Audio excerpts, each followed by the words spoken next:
Hello everyone, kelompok 4 tentang sistem reproduksi wanita. Sebelum masuk ke materinya, gimana kalau kita kenalan dulu ya teman-teman?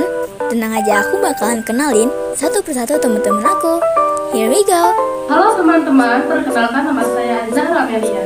Halo teman-teman, perkenalkan nama saya Kristina Siti Nurfarida. Halo teman-teman, perkenalkan nama saya Ratu Ihsan Fadila. Halo teman-teman, perkenalkan nama saya Fatir Wildan Pratama Akbarudin. Halo teman-teman, nama saya Hadan Azhar Anwar.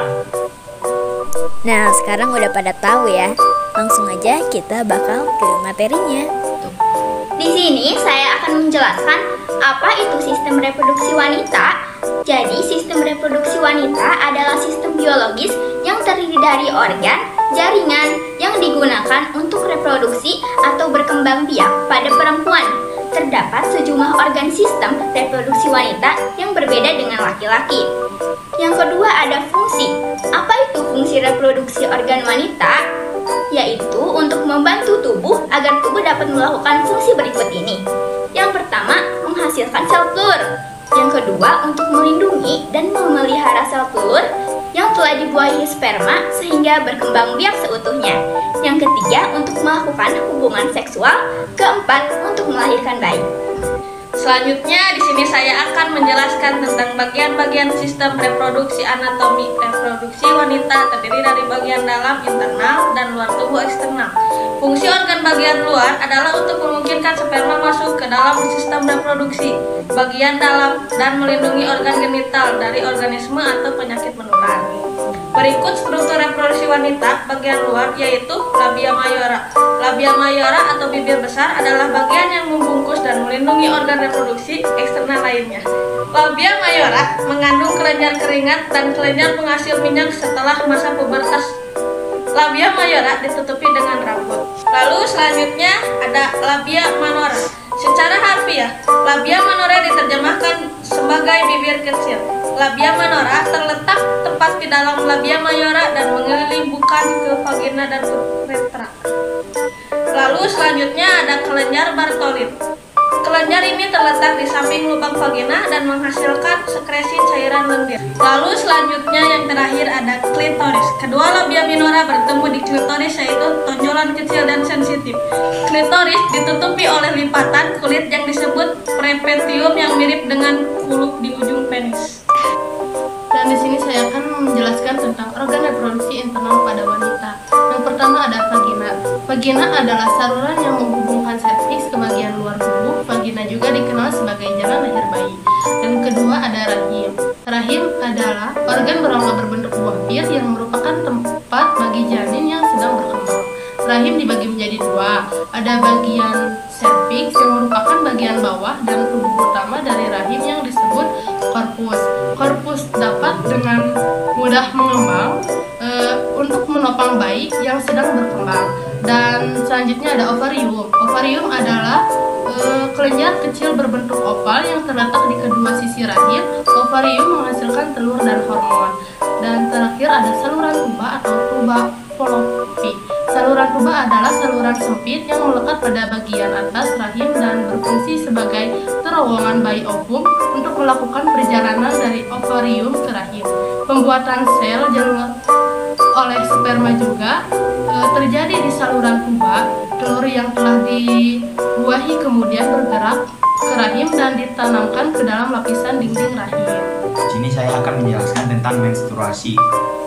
Pengertian menstruasi. Menstruasi adalah keluarnya darah dari vagina yang terjadi sebagai dampak dari siklus bulanan. Siklus yang menjadi bagian proses organ reproduksi wanita dalam mempersiapkan kehamilan ini berlangsung secara alami. Organ reproduksi wanita akan mempersiapkan kehamilan setiap bulannya. Persiapan ini ditandai dengan terjadinya penebalan pada dinding rahim atau disebut endometrium yang berisi pembuluh darah. Apabila kehamilan tidak terjadi, endometrium akan luruh dan keluar bersama darah melalui vagina. Inilah yang dikenal dengan menstruasi. Menstruasi pertama bisa terjadi lebih cepat atau lambat. Namun siklus menstruasi pertama rata-rata dimulai pada usia 12 tahun atau sampai 2-3 setelah payudara tumbuh. Siklus menstruasi ini akan terus berlangsung hingga memasuki masa menopause. Saya akan menjelaskan tentang gejala ketika menstruasi. Ketika menstruasi berlangsung, otot bagian rahim akan mengalami kontraksi yang lebih kuat supaya dapat melepaskan lapisannya. Perubahan hormon yang terjadi pada fase menstruasi juga bisa menimbulkan gejala menstruasi yang biasanya berlangsung selama 1-3 hari. Adapun tanda dan gejala yang kerap dirasakan saat fase menstruasi antara lain nyeri pada perut, terasa seperti ditekan bagian perut, terasa nyeri pada bagian pinggul, punggung, bagian bawah dan paha bagian dalam, sakit kepala, mual, diare. Hai teman-teman, balik lagi sama aku. Di sini aku bakal jelasin cara kerja sistem reproduksi wanita. Yang pertama ada ovulasi. Proses penangkapan sel telur yang matang dari ovarium disebut juga dengan ovulasi. Sel telur yang dilepaskan pada saat ovulasi akan dibawa ke saluran tuba dan dapat menetap selama 12-24 jam sehingga siap untuk dibuahi. Sementara sperma bisa hidup di dalam saluran reproduksi wanita selama 5 hari setelah berhubungan seksual, sehingga kehamilan bisa terjadi jika sperma bertemu dengan telur di saluran tuba. Ovulasi ini ditandai dengan peningkatan lendir serviks.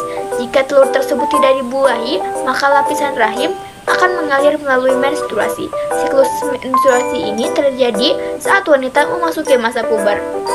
Umumnya wanita mengalami menstruasi pada usia 9-16 tahun. Yang kedua ada implantasi. Sel telur yang telah dibuahi oleh sperma akan tertanam dalam lapisan rahim dan proses ini juga kemudian akan berlanjut menjadi proses implantasi, umumnya terjadi 5-6 hari setelah pembuahan. Sel telur yang dibuahi akan berkembang menjadi zigot. Kemudian zigot melewati prosesnya menjadi embrio dan berkembang menjadi janin. Perkembangan pun berlanjut. Sel-sel berkembang biak, janin akan mengapung dalam cairan ketuban. Janin juga mendapatkan oksigen dan nutrisi dari darah ibu melalui plasenta. Cairan ketuban berfungsi untuk melindungi janin dari goncangan atau benturan selama kehamilan. Ketiga ada melahirkan. Kehamilan berlangsung rata-rata 260 hari atau sekitar 9 bulan. Bayi siap lahir saat kepalanya menekan leher rahim yang kemudian otot pada leher rahim mulai rileks dan melebar untuk memungkinkan kepala bayi memasuki vagina. Ketika otot rahim berkontraksi, proses ini akan dibarengi dengan pembukaan leher rahim atau serviks. Setelah pembukaan lengkap, otot panggul ibu akan mendorong bayi dan plasenta keluar melalui vagina. Nah, itu dia tadi materi dari kelompok 4. Semoga bisa bermanfaat ya teman-teman. Jangan lupa bantu like dan subscribe juga ya. Makasih ya udah nonton. Bye semuanya.